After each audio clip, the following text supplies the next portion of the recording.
Quando um homem morrer, ele vai imediatamente ao céu, ao inferno? Ou ele tem que aguardar o julgamento? A primeira aqui, ainda não as misturei nem nada, estão assim como vieram. Ela parece ser muito boa. Primeiro, quantos estão interessados em perguntas? Vamos ver as suas. Bem, tudo bem. Contanto que eu saiba. Agora, o homem, ao morrer, ele vai imediatamente para o céu? Ou para o inferno? Ou eles aguardam o julgamento? Essa é uma ótima pergunta. E realmente merece muita reflexão, porque todo homem se interessa em saber o que será de si depois que esta vida terminar. Todo homem se interessa. Bem, eu, por minha parte, não saberia dizer. Eu tenho que responder como a Bíblia diz.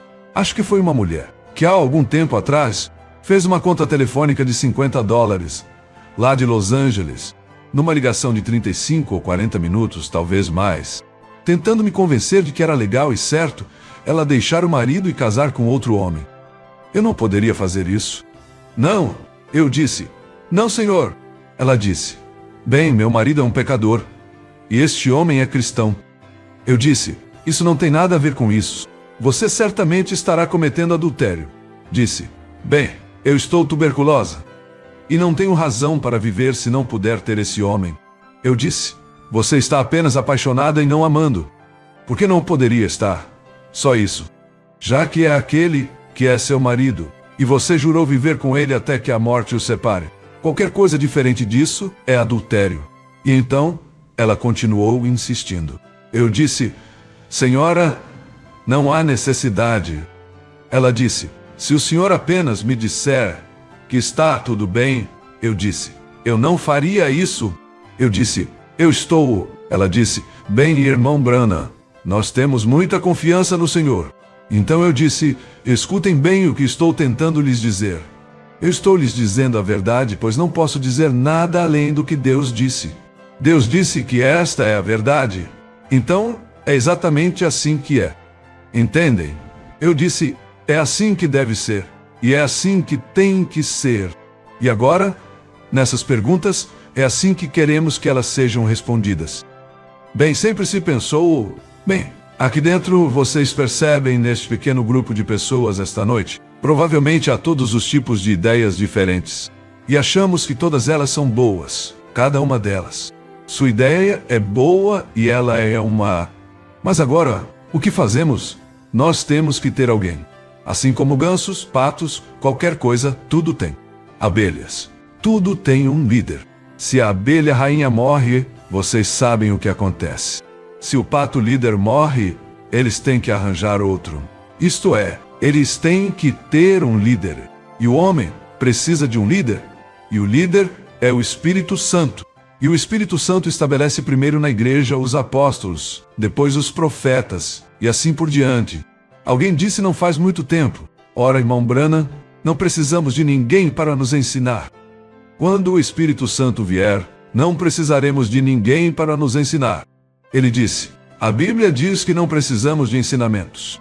Eu disse então por que o mesmo Espírito Santo colocou mestres na igreja? Vê, e eles colocam a igreja em ordem? Eles deveriam. Nós temos que ter mestres. Isso mesmo. Mas vocês não deveriam precisar ter alguém que...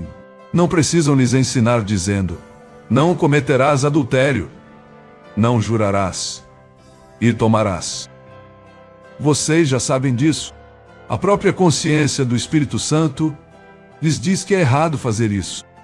Mas agora, no que diz respeito ao ensino bíblico, é necessário alguém ungido pelo Espírito Santo. Isso mesmo.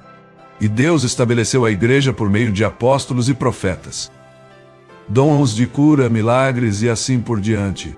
Ele estabeleceu a igreja e colocou os mestres e outros para guiá-la e orientá-la. E esta manhã, como dissemos, Jesus sobre a terra como seu corpo, e assim como seu corpo se move, isto é como uma sombra refletida na terra. Isto se moverá com ele. Ora, muitas pessoas... Os adventistas acreditam que quando o homem morre, ele vai direto para a sepultura e permanece lá, alma, corpo e tudo mais, até a ressurreição. E eles Eles chamam isso de sono da alma. Bem, isso está tudo bem. Isso está tudo bem, contanto que eles creiam em Jesus Cristo e tenham nascido de novo. Isso não lhes fará mal. Mas agora, de acordo com as Escrituras, quando a pessoa morre, se ela é cristã, se ela nasceu de novo, cheia do Espírito Santo, ela nunca terá que comparecer perante os juízos de Deus. Entendem? Ela vai direto para a presença de Deus. E ela nunca terá que ser julgada porque ela já... Entendem? Eu não tenho que ser julgado pelo que Cristo fez por mim. Ora, eu era pecador, mas o julgamento de Cristo... Eis aqui tudo em poucas palavras. Deus disse, no dia em que dele comerdes, nesse dia morrereis. Isso resolveu a questão. Ora, Deus tem que cumprir a sua palavra. Ele não pode fazer nada, além de cumprir a sua palavra, porque ele é Deus. Bem, assim ele não pode. Então ele... Você estava separado de Deus. E então você é nascido em pecado, é moldado na iniquidade, vem ao mundo falando mentiras. Então, quando você nasce, você é um pecador por natureza. Portanto, não há nada no mundo que você possa fazer a respeito. Não há nada que eu possa fazer para me salvar ou para você se salvar. É o que Cristo fez por nós em Deus. Ou o que Deus fez por nós em Cristo. Entendem? Não se trata de eu pensar isso ou fazer isso, mas sim de ele ter feito aquilo. Pois bem, agora estamos nele. Então ele compareceu perante os juízos de Deus. Ele recebeu o julgamento. E ele, sendo inocente do pecado, não tendo conhecido o pecado, contudo, ele se fez pecado por nós. Portanto, enquanto você estiver em Cristo, você está livre do juízo. Quando eu vir o sangue, passarei por cima de vós. Entendem? É isso mesmo. O sangue que nos liberta. Agora, o pecador terá que comparecer perante o julgamento. E não haverá outro julgamento senão este. É como um círculo ou um arco-íris ao redor do mundo, feito do sangue de Cristo. Enquanto você estiver aqui, se Deus pudesse olhar para a terra em sua condição esta noite, de qualquer outra forma que não fosse através do sangue de Cristo, ele a destruiria em um segundo. Ele teria que fazer isso. Certamente ele teria que fazer isso. É daí que virá o julgamento. Ora, se, ou enquanto um homem estiver debaixo disto aqui, não importa se ele for bêbado, jogador ou um incrédulo terrível, a misericórdia de Deus o encobrirá mesmo assim. E uma mulher, seja ela o que for, prostituta ou o que for, o sangue de Jesus Cristo mesmo assim a expiará. Mas no instante em que sua alma deixa este corpo e ela for para o além, ela passa da misericórdia para o julgamento. Deus já a julgou. Isso resolve a questão? Ela terminou. Ela está condenada. Ela foi julgada. Vocês julgam a si mesmos pela maneira como tratam a propiciação de Deus pelos seus pecados. Entendem? Vocês trazem juízo sobre si mesmos. Vocês não julgam que Ele é capaz de os perdoar. Entendem? Se vocês acham que Ele os perdoará, confessem os seus pecados, e Ele os perdoará. Então, por um só Espírito, observem, todos nós somos batizados em um só corpo.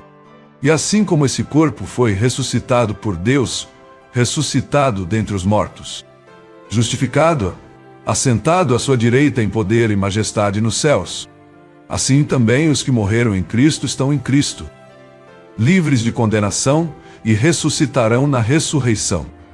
Agora, mas quando morrermos agora, iremos diretamente para a presença de Deus Todo-Poderoso em um corpo celestial. Se eu encontrasse o irmão Neville lá em cima, se ambos morrêssemos agora, daqui a 1 hora eu o encontraria. Eu diria, saudações, irmão Neville. Falaria com ele. Eu não poderia apertar sua mão. Ele está em um corpo celestial. Eu poderia falar com ele. Ele teria a mesma aparência lá. Eu teria a mesma aparência de hoje. Mas poderíamos conversar, mas não poderíamos nos tocar. Porque não teríamos nenhum dos 5 sentidos: visão, paladar, tato, olfato e audição. Entendem? Mas seríamos imortais e poderíamos nos ver. viveríamos nos reinos bem-aventurados junto ao altar de Deus. Não sabiam vocês que João viu as almas debaixo do altar clamando? Até quando, Senhor? Até quando? Para retornarmos à terra e sermos revestidos das vestes? Então, quando Jesus, que agora está em nós na forma do Espírito Santo, quando o seu corpo celestial, o Espírito Santo, voltar com o corpo glorificado, nós seremos glorificados com ele e a sua semelhança. Entendem o que quero dizer? Então eu apertarei a mão dele e direi: aqui está, irmão Neville. Então nós comeremos. Vejam, Jesus disse aos seus discípulos, ao tomar a ceia: eu não comerei mais do fruto da videira, até que eu o coma e o beba novamente convosco no reino de meu Pai. Está certo? Vem, é isso mesmo. Então nós, quando o morto morre, uma pessoa justificada, estando na presença de Deus, entra na sua presença como um ser imortal e vive nos reinos de paz até o dia em que retornar.